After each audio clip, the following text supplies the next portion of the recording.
Bismillahirrahmanirrahim. Bismillahirrahmanirrahim. Bismillahirrahmanirrahim. Bismillah, bismillah, bismillah. Allah, Allah, Allah, la haula wala quwwata illa billahil aliyil azim.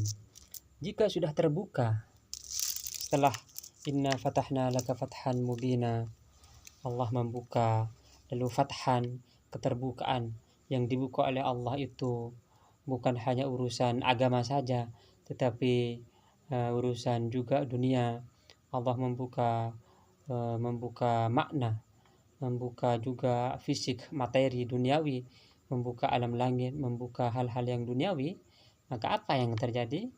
Jika Allah sudah membuka, maka nada munadin fis sama, maka di langit itu akan ada malaikat yang menyeru bahwa cintailah fulan di bumi karena Allah telah mencintainya. Maka setelah itu, ini ada hadisnya sebenarnya, agak panjang dikit. Maka Allah ini menciptakan penerimaan di bumi. Jadi orang itu setelah dibukakan oleh Allah akan diterima di bumi. Jadi ini sangat penting sekali. Jadi misalnya orang berkata bahwa kalau terbuka di langit, di bumi juga tidak terbuka. Enggak. Dia di bumi juga terbuka oleh Allah Subhanahu wa taala. Jika tidak terbuka berarti ada masalah di dalam wiridnya itu. Mungkin wiridnya tidak diagungkan, atau mungkin keyakinannya terhadap wirid itu kurang. Jadi perlu introspeksi diri. Setelah terbuka, maka dia akan juga mendapatkan cinta. Maka setelah terbuka langit dan bumi, maka dia dicintai di langit dan dicintai juga di bumi. Makanya seluruh para nabi itu mendapatkan kabar gembira di dunia sebelum di akhirat. Jadi di dunia juga sudah mendapatkan cinta, sudah mendapatkan kabar gembira, sudah mendapatkan keterbukaan, sudah dibuka oleh Allah Subhanahu wa taala. Apalagi di akhirat. Jadi wirid itu perlu diagungkan, karena wirid ini akan menyampaikan Anda kepada Allah yang Maha Wadud, yang Maha Cinta. Dari Al-Wadud ini akan menyampaikan kepada Ar-Rahman, Allah yang Maha Rahman. Lalu dari Ar-Rahman ini akan menyampaikan kepada Allah. Jadi wirid akan menyampaikan kepada Al-Wadud, dari Al-Wadud kepada Ar-Rahman, dari Ar-Rahman kepada Allah Subhanahu wa taala. Jadi dengan wirid ini Anda berjalan, jadi menggunakan wirid itu sebagai buraq, sebagai kendaraan di dalam nama-nama Allah Subhanahu wa taala dan di dalam sifat-sifatnya. Anda berenang di dalam nama-nama ilahi dan sifat-sifat ilahi.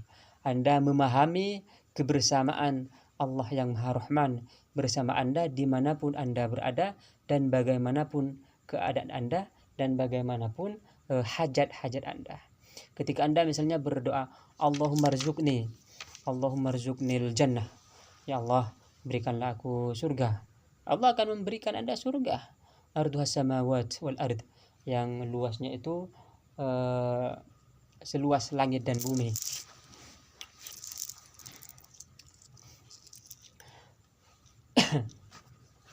Maka jika Allah sudah memberikan Anda surga, kenapa untuk urusan-urusan yang sederhana, yang sepele Anda tidak memohon kepada Allah Subhanahu wa taala? Bahkan ada untuk urusan-urusan dapur itu juga memohon kepada Allah. Jika tidak memohon kepada Allah di dalam hal-hal yang remeh-temeh, itu menunjukkan Anda berada di dalam kelalaian. Jadi ketika di tengah-tengah wirid itu mohonlah hajat-hajat Anda. Wijahin Nabi Muhammad sallallahu alaihi wasallam misalnya. Karena di dalam wirid thariqah karkariyah itu ada sholawat. Nabi Muhammad bersabda, kalau bersalawat kepada Nabi, kepadaku, kepada Rasulullah, maka Allah akan bersalawat kepadanya 10 kali. Jika ya Allah saya mohon rumah dengan bijahin Nabi, jika benar-benar yakin, maka Allah akan memberikan Anda 10 rumah.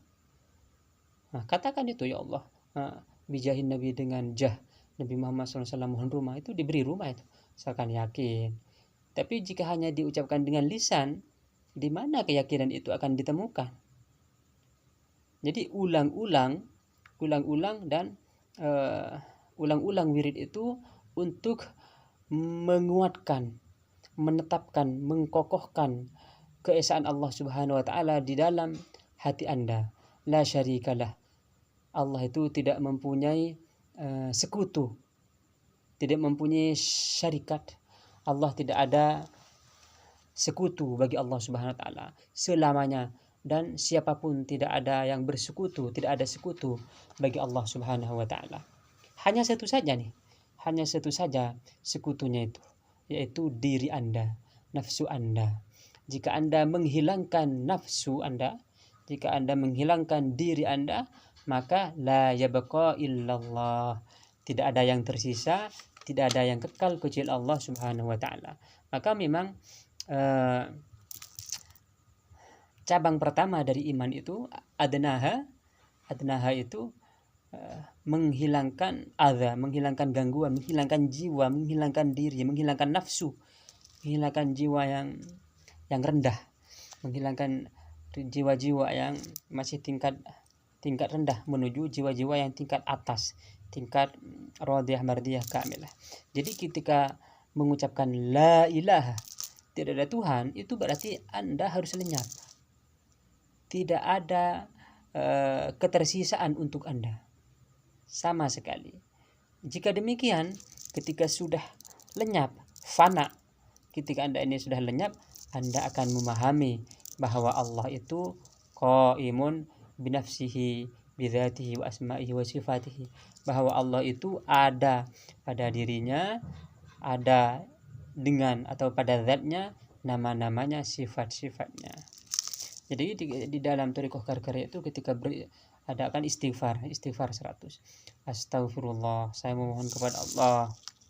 Lalu jika Anda berhayal, Anda tidak maksiat, padahal astagfirullah, saya memohon kepada Allah, tapi Anda meyakini, Anda berhayal bahwa Anda tidak bermaksiat, wah, ini musibah besar.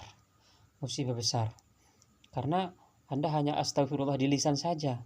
Jika Anda berhayal, berimajinasi, Anda tidak bermaksiat sama sekali kepada Allah ketika mengucapkan istighfar, astagfirullah, saya mohon ampun kepada Allah, kapan Anda akan merasakan zauk, akan merasakan, akan menikmati, akan merasakan sekelumit atau setetes dari istighfar itu. Jadi ketika istighfar astagfirullah, harus memahami bahwa astagfirullah ini saya memohon ampun kepada Allah, berarti berdosa, harus dikoreksi apa saja dosa-dosa, terus seperti itu. Nah, insyaallah selanjutnya untuk semakin memahami tentang istighfar lalu kehadiran dengan Allah, insyaallah kita akan lanjutkan pada episode selanjutnya. Bijahi Allahumma shalli ala sayyidina Muhammad wa ala ali sayyidina Muhammad.